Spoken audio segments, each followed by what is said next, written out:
It's Monday morning. It's 9:01. What does that mean it's time for? Hey, exactly. So, take question 1. Q-beta replicase mediated amplification of short RNAs is used for detection of RNA, detection of protein, quantification of RNA, quantification of protein, quantification of DNA.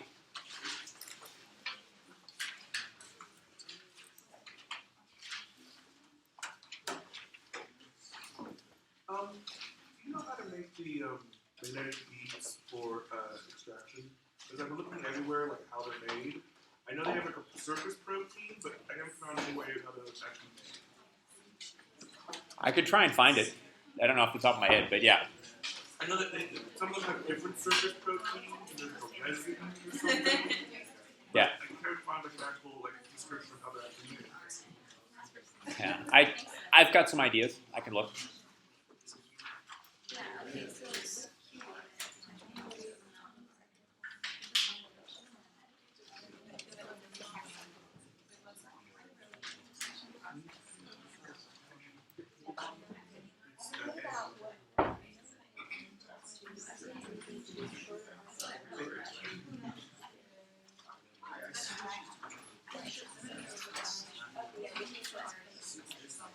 Okay. 10. Quick guess. 3. Ooh. Oh, no, doesn't like it anymore. Oh, drat. We got it back. What a pity. So yeah, the worst comes to worst, I can always just do it from my laptop and just have it up here and have you look at it. So most everyone seems to agree that it has something to do with RNA. Actually, you can use this just as well for DNA, which kind of rules out this guy here because C and E. This is not good for quantification because all it does is amplify like mad, but it doesn't tell you exactly how much gets amplified. And so this is all about detection of RNA or DNA for that matter, but I didn't put detection of DNA up here.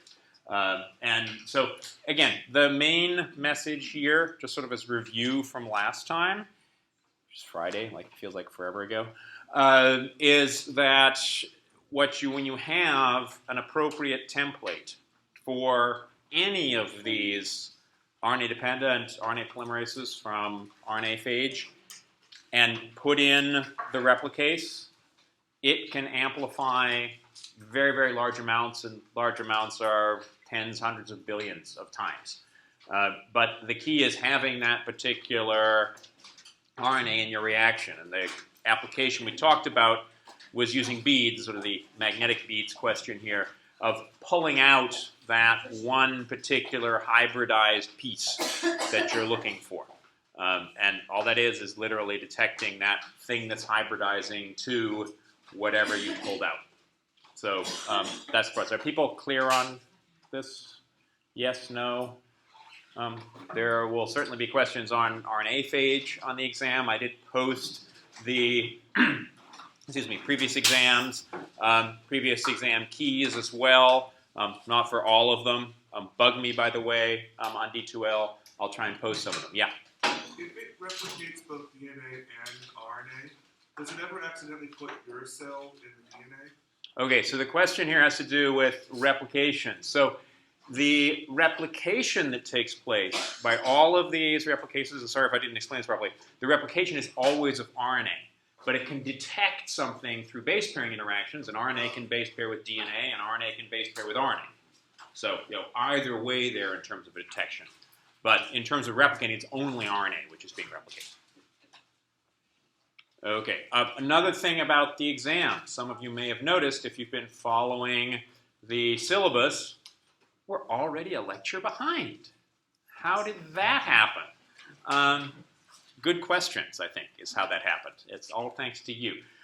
So basically, as always with my courses, it's just the material that we covered before the exam, which will be on the exam. And so probably will not be including lambda based on how far we get today. We will cover lambda. Don't worry, Patrick. We will, as I promised last term in molecular biology. So that's, again, probably where we get to is likely to be, at this point, T7. And no, certainly not all of lambda, maybe only a tiny bit of lambda, maybe no lambda at all. But yes, we will cover lambda, don't worry. And I will update the syllabus when I get around to it in my copious free time. Okay, so let's move on. Talking really briefly again, hopefully this whole business with the biotechnology is pretty clear in terms of the RNA phage, basically using the RNA-dependent RNA polymerases to amplify RNAs, either the RNA genome or some of these smaller ones, which is exactly what we talked about last time. Where do you find RNA phage?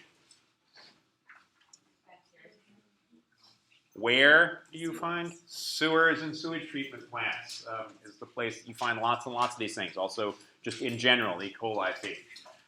The structure of these guys is what?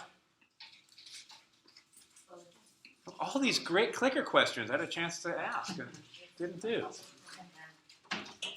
So it's like a T=3 quasi-equivalent icosahedron with the big exception of the maturation protein. So there's something weird which is about that maturation protein. Big deal with these RNA phages, of course, how do you get the appropriate amount of translation of each of the different proteins, because you clearly need different amounts of them, and also the competition between replication and translation. How does that mostly happen?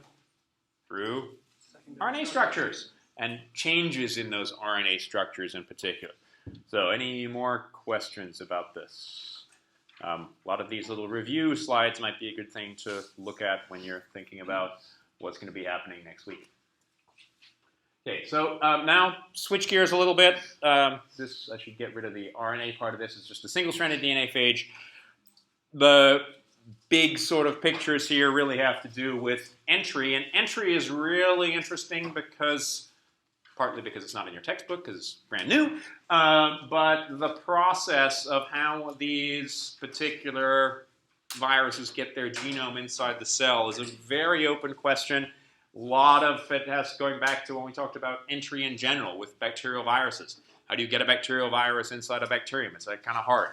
And so that process is really a very difficult one for a lot of these bacteriophage, particularly the really small ones like the RNA bacteriophage we don't really have a good handle on, and then some of these as well. Replication, how you replicate a single-stranded DNA is clearly something which is very different between what you have in normal cellular replication and anything else. So not unlike the case with the RNA phage, we need an RNA-dependent RNA polymerase.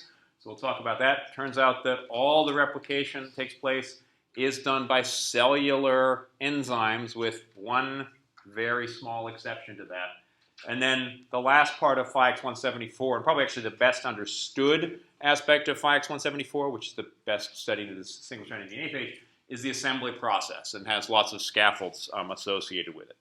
So again, a couple of key concepts here. The alternative secondary structure, that's all from last time.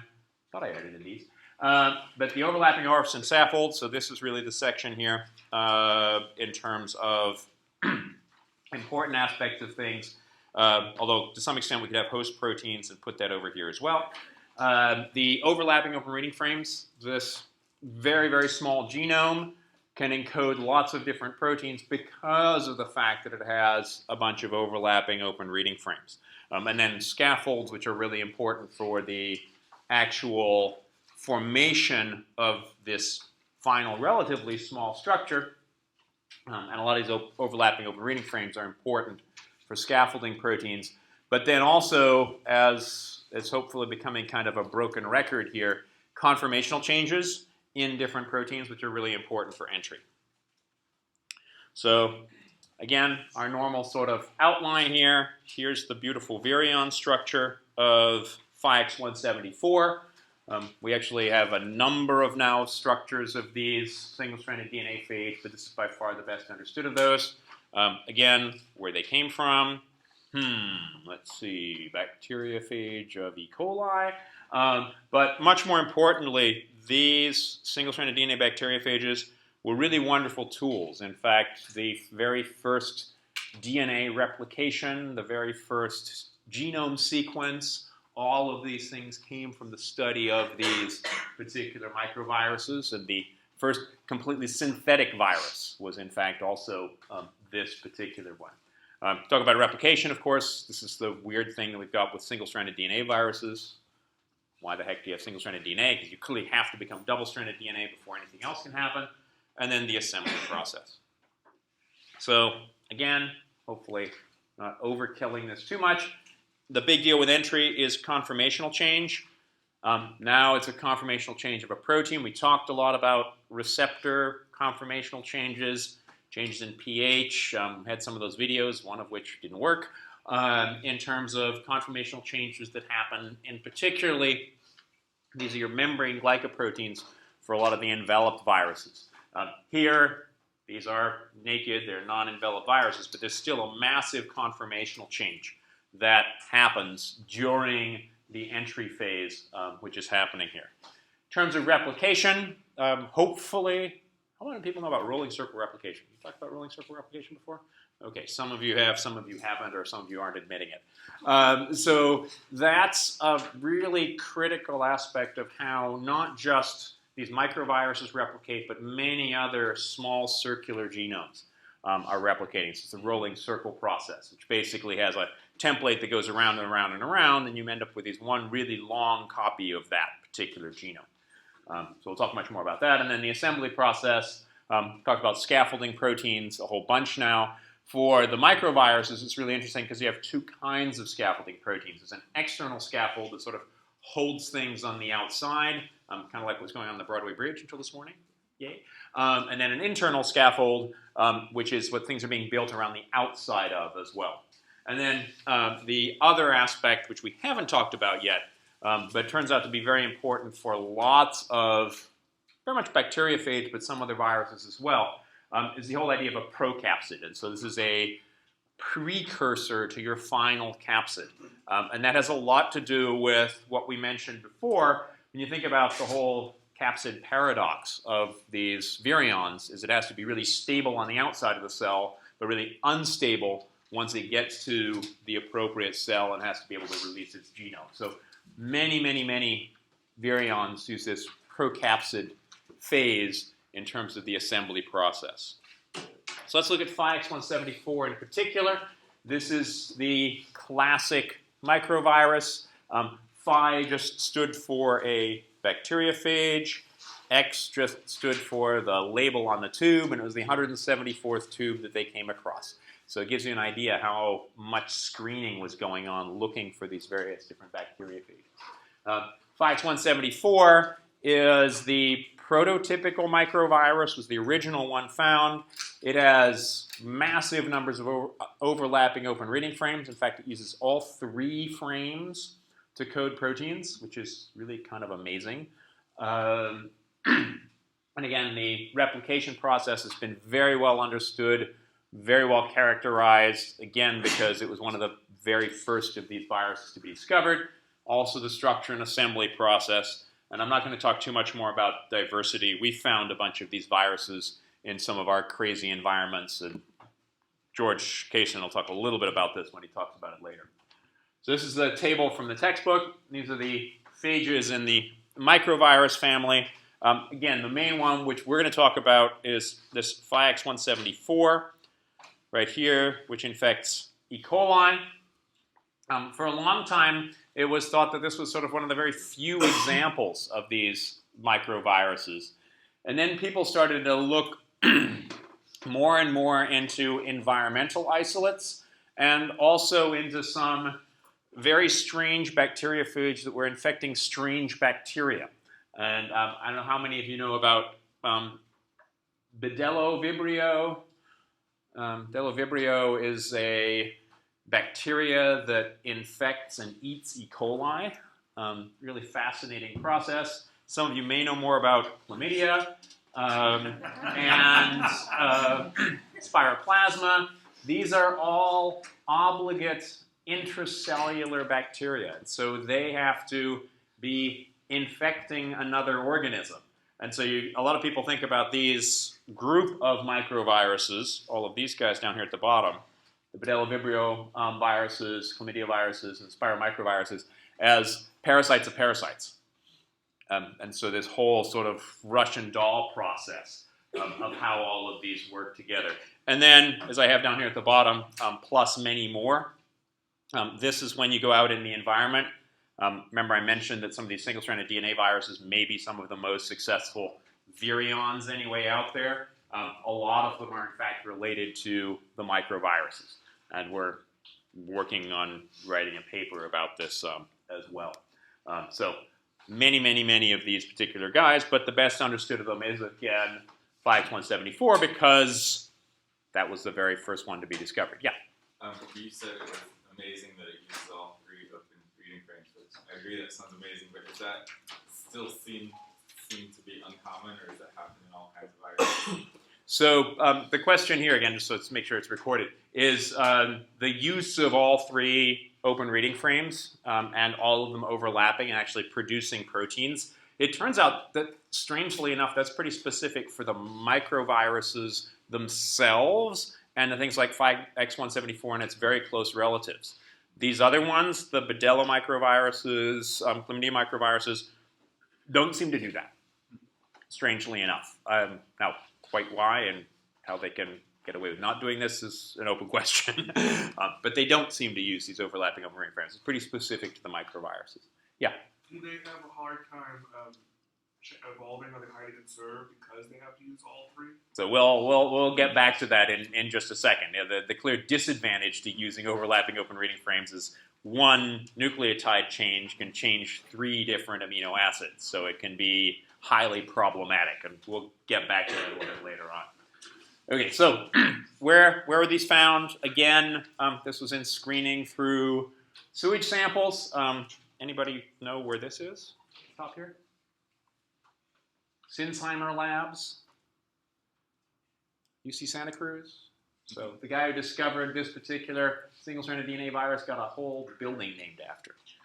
Wow. Pretty cool. But that was because, turns out, again, this was an extremely useful tool. And they were literally looking for, a lot like the case for the single-stranded RNA phage, they were looking for RNA phages of E. coli. Here they were looking for single-stranded DNA phages that were infecting E. coli. First genome sequence in 1977. Part of this is because it's got a very small genome, but also because it's single-stranded. It's a lot easier to sequence single-stranded DNA than it is to sequence double-stranded DNA. All you need to do is throw in a primer, and you're good to go. Whereas for double-stranded DNA, you've also got to have these nasty helicases and things that pull apart the 2 different strands. It was shown that this viral DNA was, in fact, infectious well before the the sequence of the DNA was known in 1961, which was not that long after DNA was being shown to be the genetic material. So it was a really nice tool. Arthur Kornberg used 5X174 and microviruses a great deal in terms of a lot of his original experiments discovering DNA polymerase. So DNA polymerase using these particular templates, and then the genome itself was completely synthesized in 2003 as the first synthetic biology. So, people talk about synthetic biology being a really new thing. Well, relatively new as far as looking at all these sequences. I found this image online for the 5X174 replication cycle. I actually like it considerably better than the one we have in our textbook.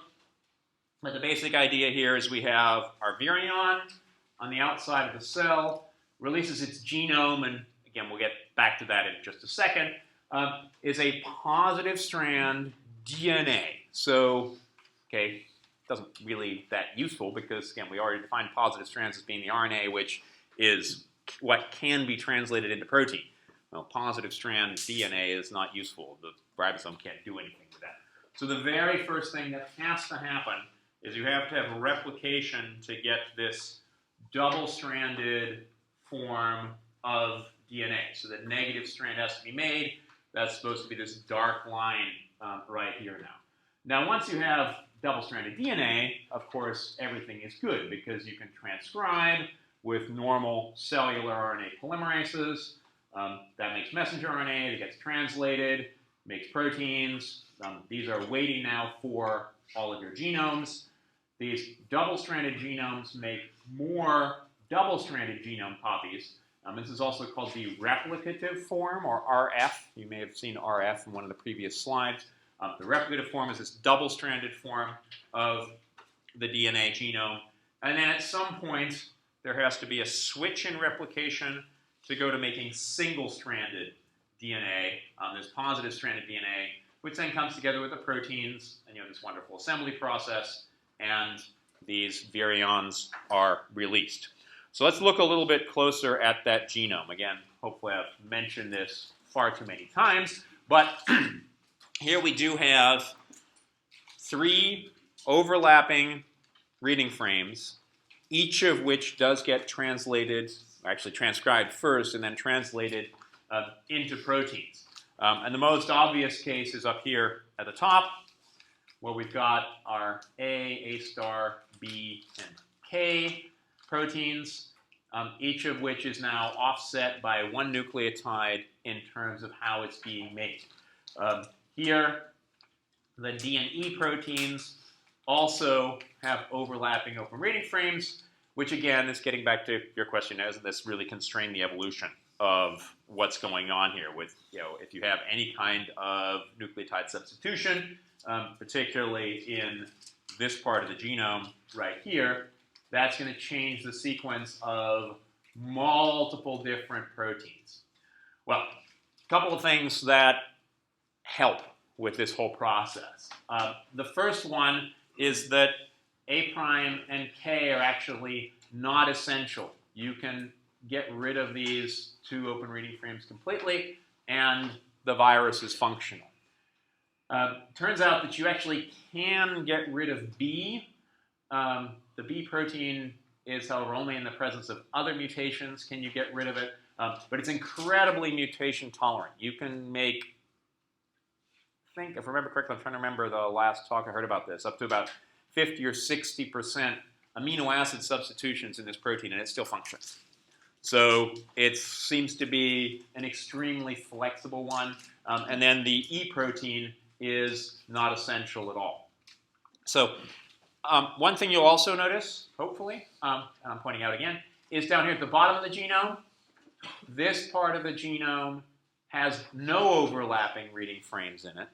These are all of the structural proteins. And structural proteins, not surprisingly, they're making capsid, and these proteins appear to be a lot less mutation tolerant, because if you had a bunch of overlapping reading frames and you're going to overlap all over the place, then they'd have to be much more mutation tolerant. And what we'll see is that it's the non-structural proteins up here that have the overlapping open reading frames that are mutation tolerant, whereas the structural proteins down here are not. Now, structural versus non-structural, I think this is the first time I mentioned this. So structural proteins are those that are present in the final virion, and non-structural proteins are those which you need to make genome and the structure.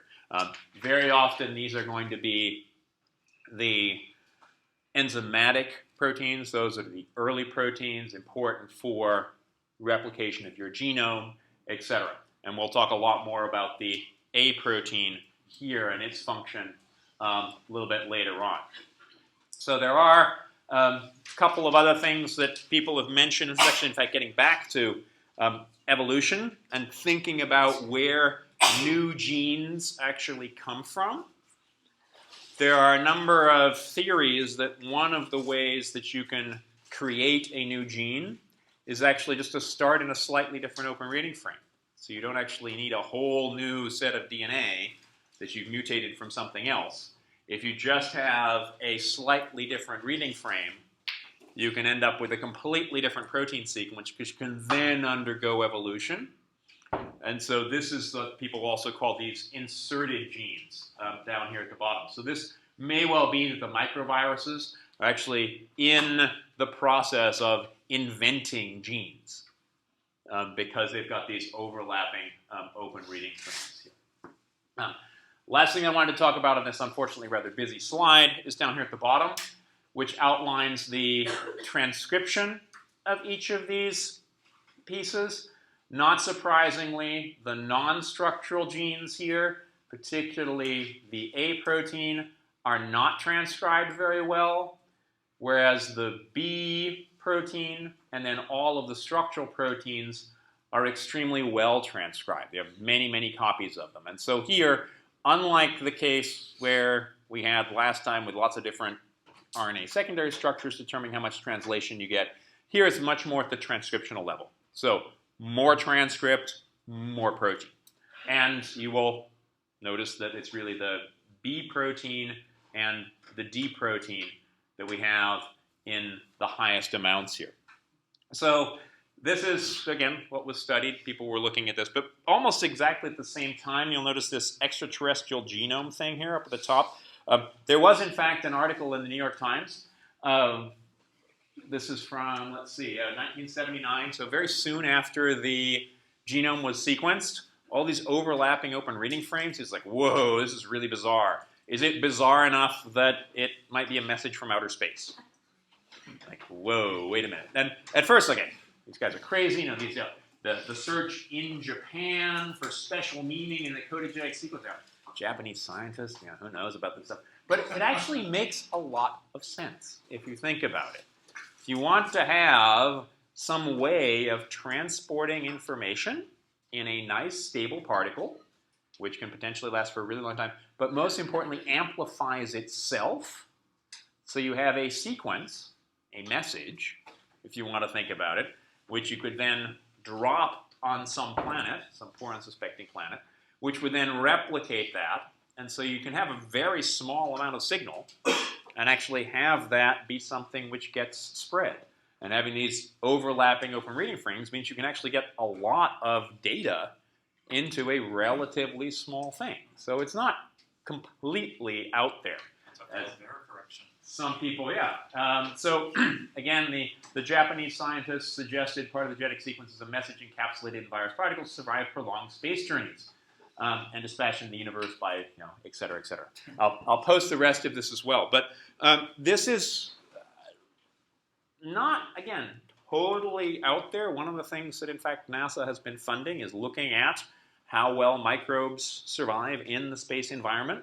So this is not completely out there, even though extraterrestrials from space, you know, it seems really straight. Yeah, Sherry. Is anyone using this to store computer information? Oh, so the question is, are people using DNA to store digital information? In fact, yeah.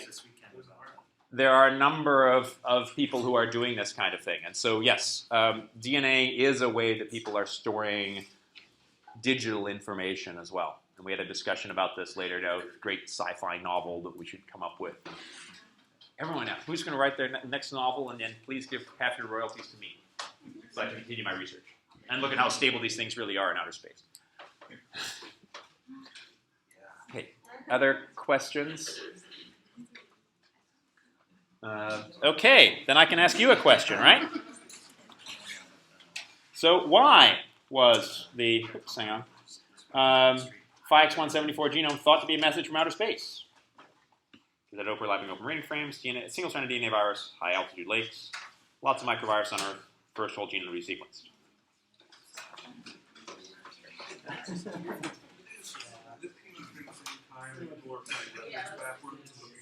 So I hope we get 100% on this one.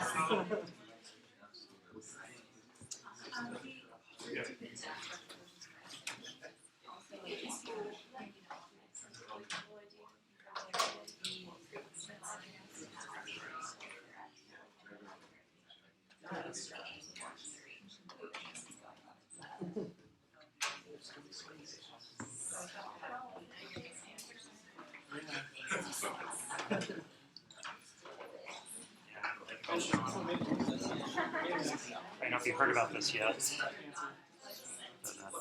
Oh, yeah. Yeah, no, people have done that.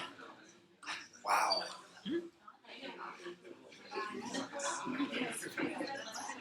This is a high, fast-moving target. So, nobody knows about this.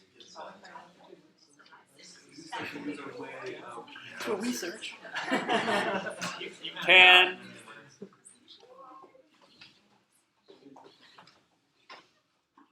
Okay, only 50 people here? Only 50 people with clickers? So, overlapping open reading frames, because they're using the genetic information as much as possible. And so that was the main reason. And it's a single-stranded DNA virus is very interesting, but you could do this just as well with double-stranded. In fact, double-stranded DNA, you could, at least in theory, encode in 6 different reading frames, which no one has found to date. Certainly, we've got some of those. Found in high-altitude lakes, we actually do find microviruses in the high-altitude acidic lakes that we go and search in, but that's not important, although we're thinking about going to Mirror Lake. Everyone know Mirror Lake? Up by Mount Hood. I'm looking for single-stranded DNA viruses, hopefully soon. But yeah, lots of microviruses on Earth, yes, but in fact, they didn't know that at the time. And first whole genome to be sequenced was why they knew about these sequences. So it is A, yes. Can I ask you a question? Sure, On yeah. the last slide? I'm sorry. Sure. I must have missed it, but on the slide it says most transcription B to D.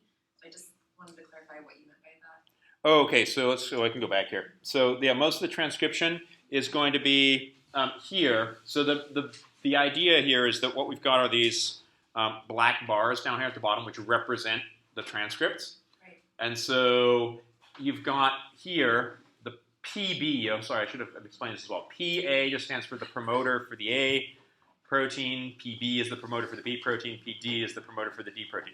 There are only 3 promoters in this genome. And the B promoter is the best promoter. And when we say best promoter, what does that mean in terms of bacterial promoters? most active? So most active, but why is it the most active? Highest affinity binding site for the RNA polymerase. So closest to the consensus sequence. And so here, you've got most transcription coming from this B promoter, and then slightly less coming from the D promoter. And what that means is, in fact, you have the most of the D messenger RNA, because you've got it coming from the B promoter and from the D promoter. Yeah? You said there are 3 overlapping reading frames. Mm-hmm. Why? It looks like 4 to me. Like A, B, K, and B. Oh, okay. So when I say the overlapping reading frame, sorry about the confusion there. So it's for any one stretch of DNA, what are you actually using in terms of the reading frames? Yeah, so there are multiple, there are actually, you're right, 4 that are 4 open reading frames that are overlapping with other ones. But in terms of thinking about the one piece of DNA, you're using all 3 reading frames in that. Are people clear on reading frames and overlaps and that kind of thing? Sorry about the confusion there. Okay, so yeah, message from outer space, yes, we know. So let's look at some of the gene functions here, and you'll notice that it's also alphabet soup. I will try to underline or circle the important ones, the important, i.e., likely to be an exam. And what I won't do is concentrate on all the other ones. So here, these are all of them, for those of you who really care about microviruses, which are terribly important and interesting, but we're going to have a lot of viruses by the end of the course. So really, it's mostly about the A protein, which has to do with DNA replication. And this tells you a bit more about it, but I'll walk through those a little bit later. And then B and D, which are the scaffolding proteins. And I probably also should have underlined H here as well, because also called the minor spike protein, DNA pilot protein. When this textbook was written, they had absolutely no clue what it was doing. But we now actually have a really good idea what's going on with that. So let's look at the structure. Obviously, T equals 1, right? So 5-fold axis of symmetry right here. 5-fold axis of symmetry here. But wait, that's too far away. Here's the nearest one. It's right there. And it'll be easier. We'll look at the outline a little bit later on. But this has 5 proteins around the outside. This has 5 proteins around the outside. That has 5 proteins around the outside. That's all the F protein, and there are 60 of these. On top of that is the G protein, which are these spikes that stick out. And then the J protein is actually on the inside, and there are 60 of those. But it's all arranged with each of these things stacked on top of each other, just pentamers, no hexamers whatsoever. So this is a T=1 structure. And then there's this weird pilot protein thing down here that they say has 10 to 12 copies. In fact, we now know that it's almost exactly 12 copies. Why do we know this exactly 12 copies? We'll get back to that in just a second here. Just as a quick aside, the reason that we've got such a nice structure here, again, is a very simple, small virion. We have an X-ray crystal structure that gives us atomic resolution. We know exactly where all of these proteins are in the whole process. How does it get inside the cell? Seems to bind to lipopolysaccharide, LPS, present on the outside of, in fact, many gram-negative and even some gram-positive bacteria as well. Just seems to bind to glucose. So in this case, oh wow, this should be something that's binding to practically everything. But the tropism is actually very specific to E. coli. The 5X174 only infects E. coli, doesn't infect anything else as well. And that probably has to do with the process of getting that genome inside the cell. And then once it's inside the cell, we talked about the strong promoters, which are the consensus sequence for binding to the RNA polymerase. Well, RNA polymerases are going to vary between various different bacterial species. And so the consensus sequence for E. coli is going to be different from consensus sequence from Bacillus, et cetera. So that's one other way you can get host specificity once you actually have your genome on the inside. How does it get in? People used to think that it was just through these spikes. Again, we'll back up now. The spike proteins, which are these yellow ones up here. And the H protein, nobody really quite knew what it was doing until, I think about 3 years ago, when this paper came out in Science, where they were looking at the H protein after actually a very close relative of 5X174 was infecting cells. And they found, to their great surprise, and I talked to the guy who was involved in this process, he said it's like really kind of like the full Monty. It's like a humongous conformational change in the H protein, which goes from this sort of little blob in the inside of the particle to this amazingly elongated structure, which is all alpha helices basically wrapped into a bundle of 12 of these, which forms this tube that goes through the membrane of the host. So this is a complete change in the structure. It turns out that this structure, we'll see in just a second here, is way bigger than the actual individual virion. The virion itself is only about this size. And so when you have appropriate interactions with the surface, this H protein forms these alpha helices, which will wrap up around each other and literally make this tube here where the DNA can get out onto the inside of the cell. This is coming from some EM structures where you can see the virus particle. Up here, here's the virion with that tail structure. So the tail structure is almost as long as the virion itself, and here's the nice little cartoon over here. This H protein forming this really amazing tube that goes through the membrane of the cell.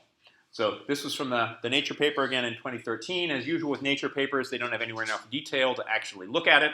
So the real paper was published in the Journal of Virology in the next year.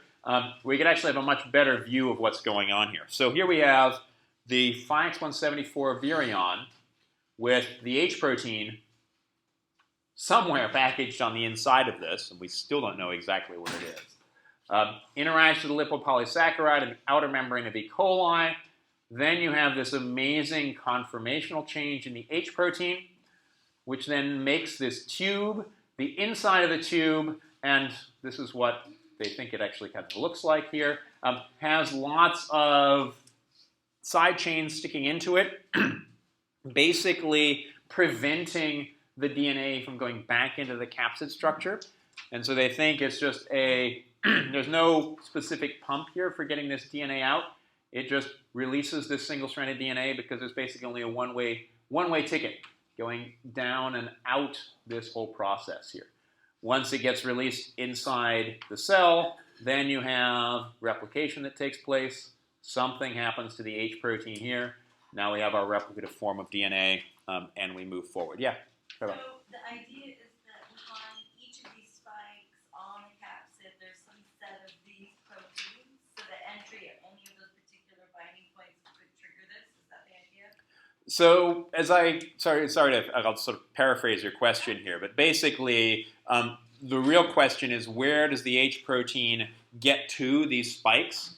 How does H get to G, basically? And as I mentioned before, there's just 10 to 12 copies in the genome.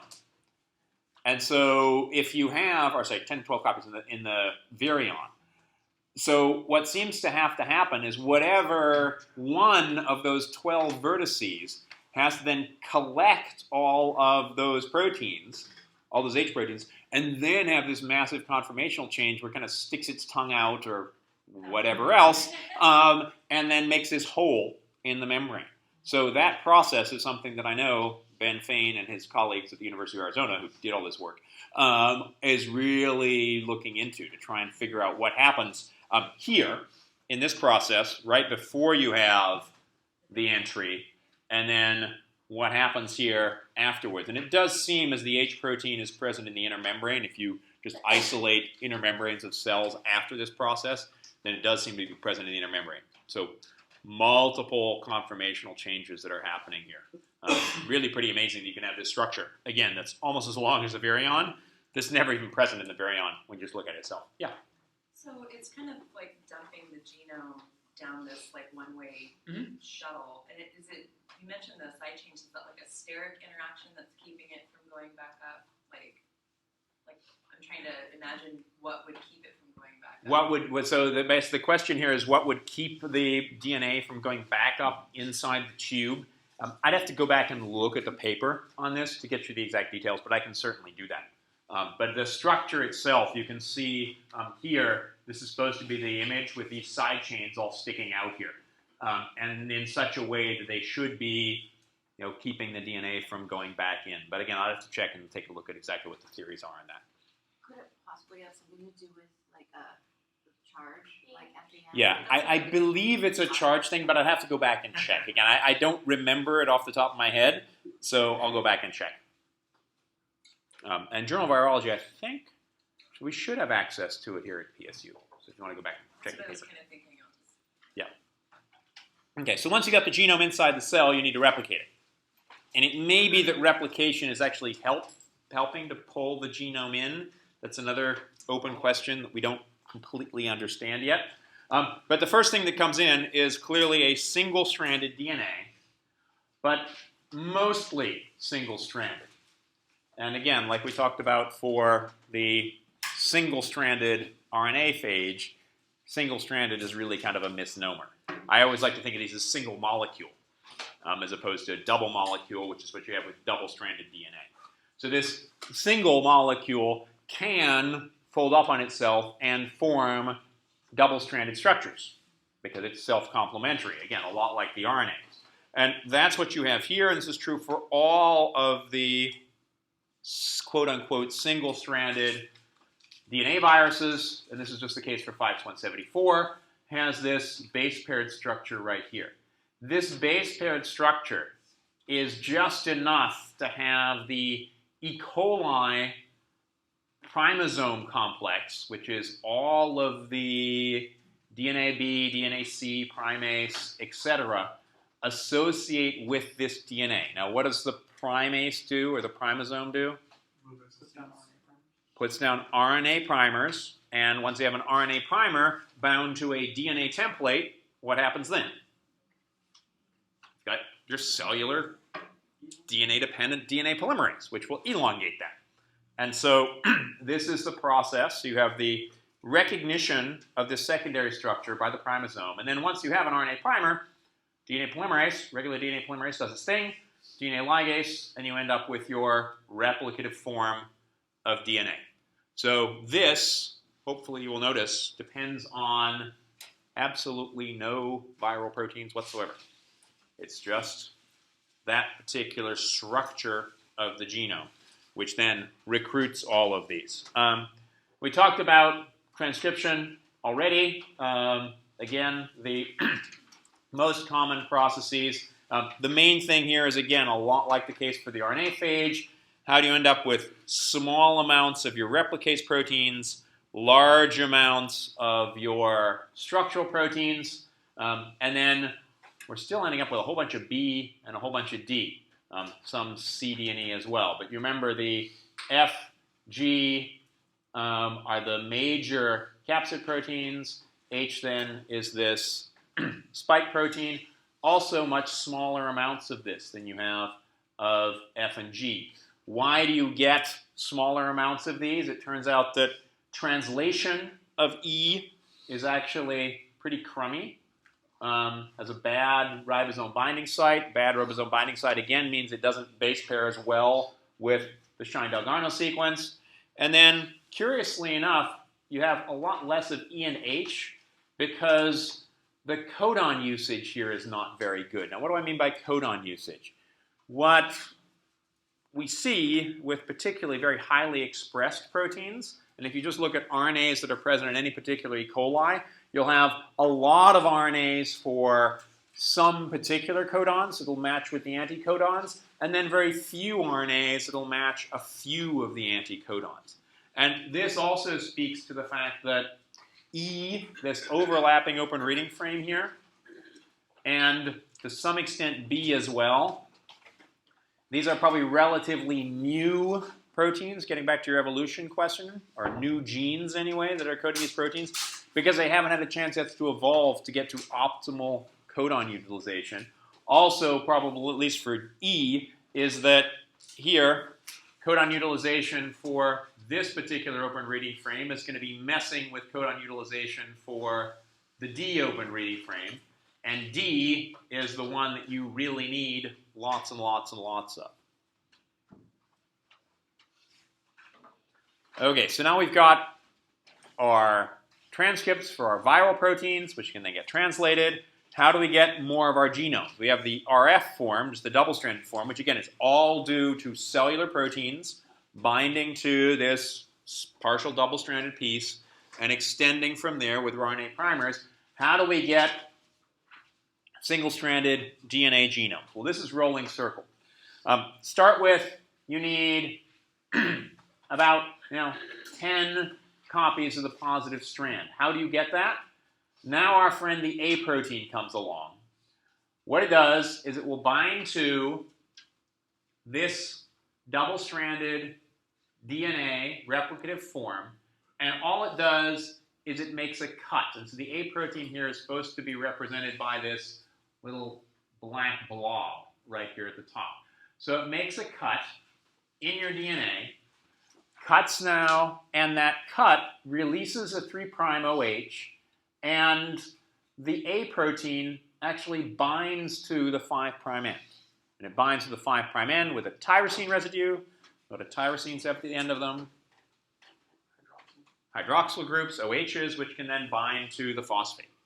So this actually works much more like a topoisomerase, which is going to cut and ligate its tyrosine recombinases. We'll talk a lot more about tyrosine recombinases when we finally talk about lambda, probably after the midterm.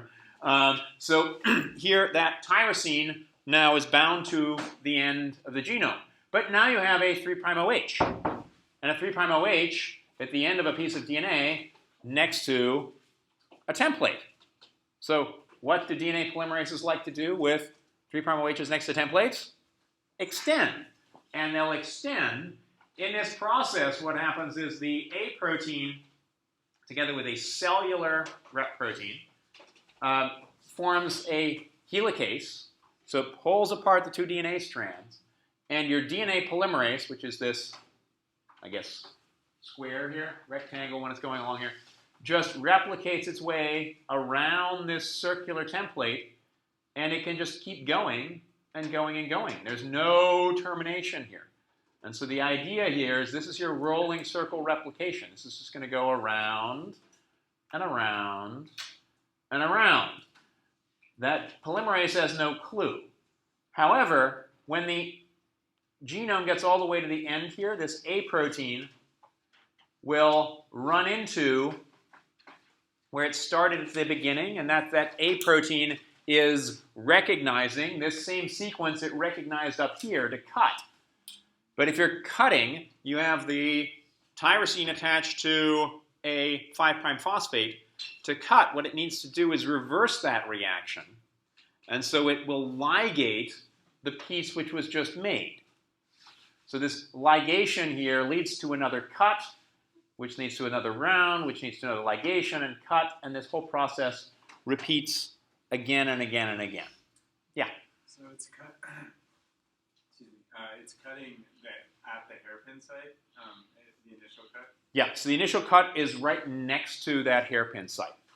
And exactly what that hairpin looks like is a really interesting question that hopefully George is going to talk about because it's now a hairpin but in double-stranded DNA. So is the hairpin in one of the strands? Is it in two of the strands? Are they base pairing with each other? What the structure of something like that looks like is really bizarre. No one, again, has a really good handle on what that looks like. I'll let you think about it. And if you come up with a good answer, please let me know, because it's really important for some of the stuff that we're doing as well. Okay, more questions on this? No, so we'll ask one more clicker question, which I promise will be the last one for today.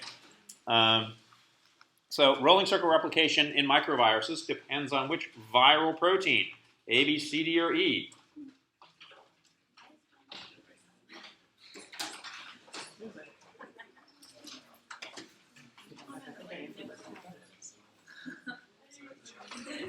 I keep hoping for 100%. It's not fine.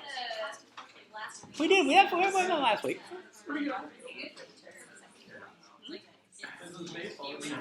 Yeah. I must be explaining something extremely well. Better if you just click it on this weekend. Click it. You still might get on.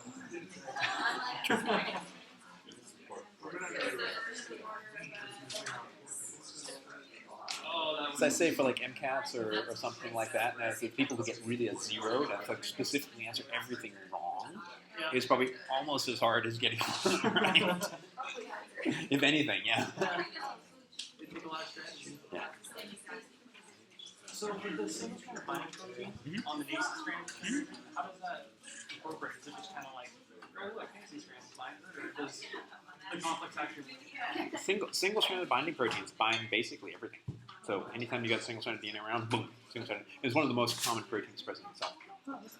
So yeah, anytime you've got single-stranded DNA, it's going to bind. Okay, we got 50 answers again. That's the same number we had last time. Are we at 100%? The proteins are labeled A, B, C, and D, but is that just specific to this virus? Oh, so the question's about A, B, C, and D. So unfortunately, it's going to be different names for different proteins for different viruses. And that's unfortunately the nature of the beast. And that's why I sort of try and emphasize for this one, think about A, B, and D, and H. Forget about the other ones because they're going to be too many to remember. So far, we're actually not too bad because we've got maturation protein and lysis protein and replicase protein for the RNA phage. But this is going to become really nasty alphabet soup soon. And when we talk about T7 next time, it's going to be 3.1, 1.1, 1.3, etc. So yeah, 0.3. So yes, 98. We're so close. We are so close. Yes, of course it is the A protein.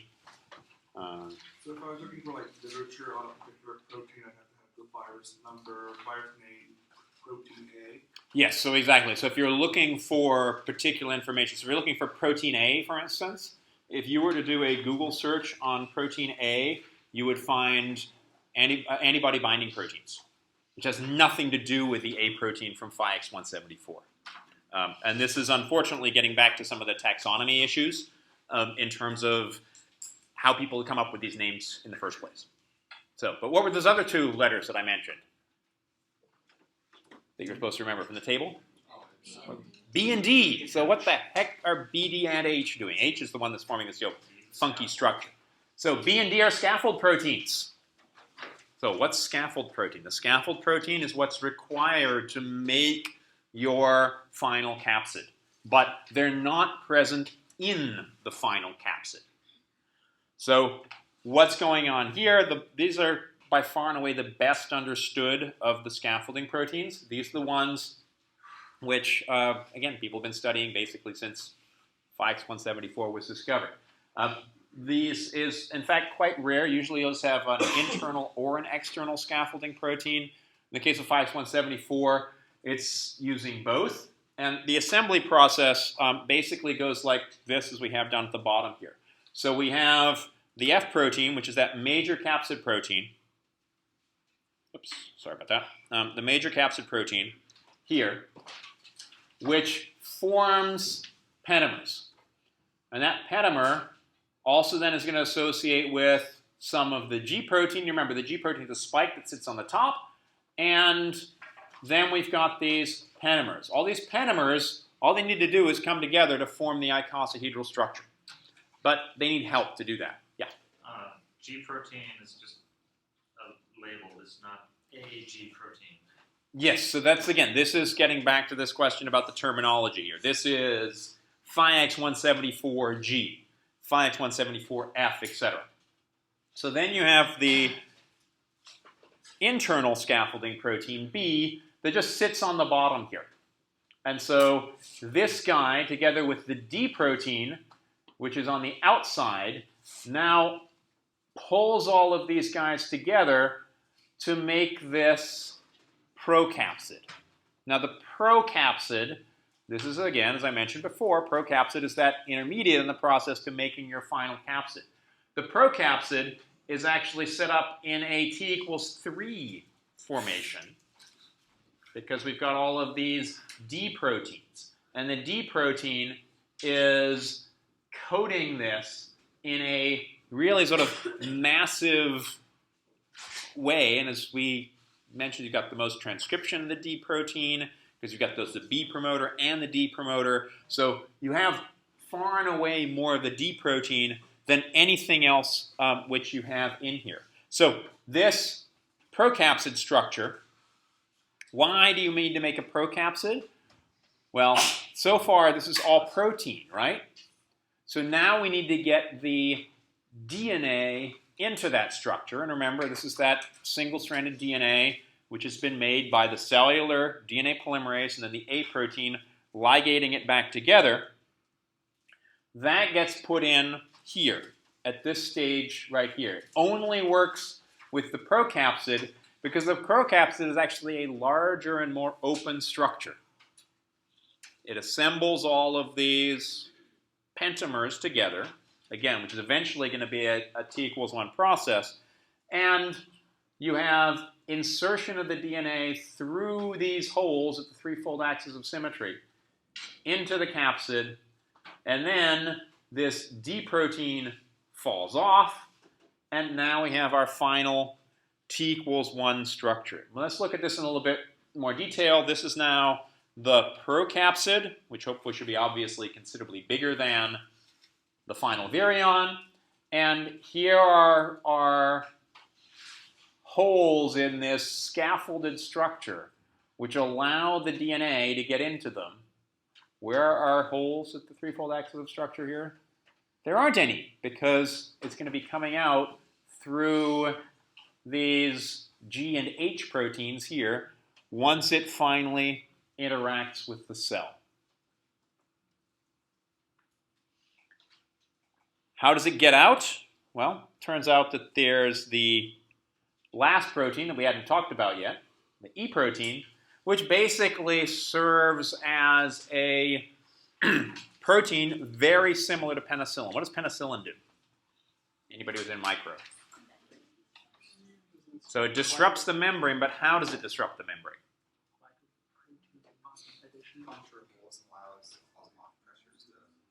So it's not so much punching holes. What else? It's not formation like the first linking of the glycan. So it basically blocks formation of peptidoglycan. And so as cells are growing, they're going to be making more and more peptidoglycan to hold themselves on the outside. Penicillin blocks that. So it only works with actively growing cells. And so if your cell is not actively growing, it's not going to lyse, and also penicillin is not going to work on it, which is important for recombinant DNA techniques we'll get back to later on. Yeah, Trevor. So that's an interesting point. So does that mean that you can, is it kind of a numbers game? Like with E. coli, for example, they get infected with this phage that if they're in an actively growing phase, great, then the virus will be able to, proliferate. Or are the viruses kind of selective? Like if it meets a certain stage of the cell, like is it aware? Yeah. No. So again, the question here really has to do with what's a successful replication cycle, and here a successful replication cycle does depend on the host growing. And so if you throw in your Phi-X174 into a culture of E. coli that's in stationary phase, that's not growing, then you're not going to get any more replication of the virus. But if you think about this from a sort of a selective point of view, is that if you're a virus like Phi-X174, which I didn't mention, but it takes about 12 minutes to go through this whole cycle, and you also are a lytic virus, because that's what happens here, you burst open the cell, it's only worthwhile to the virus, and again, will only be selected for if you have other hosts that you can go and infect. If there's no other hosts to go and infect, you don't want to go through this whole replication cycle. And so it's kind of a dead-end process. And so it's only if the cells are actively replicating that you're going to have this process. And so these are going to be very dependent on having plenty of hosts around in order to be able to infect. Yeah?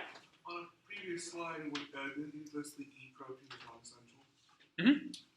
Yes. So it's not absolutely essential. Apparently what happens here, in the case where you don't have E, the actual particles build up so much inside the cell that eventually it does burst. But it turns out you have a much, much, much higher burst size, and it takes much, much longer for the process to go through.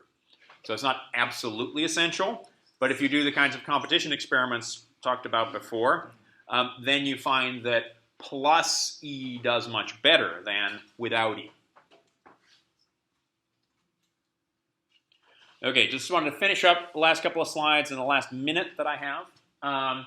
Synthetic viruses. So 2003, Hamilton Smith, and actually mostly Craig Venter. How do you know Craig Venter? Know of Craig Venter? Wish you didn't know Craig Venter. They synthesized the genome, transformed it into E. coli, made a big deal, published it in PNAS. So what? I can make plaques like this too. These are my plaques, in fact, of Phi-X174. Not synthetic, but these are plaques of Phi-X174 on E. coli, which I literally made a couple of years ago, and the people in the mutant viruses from hell class also made a bunch of these plaques as well. So that's all we have for Phi-X174. T7 next time, lambda after the midterm.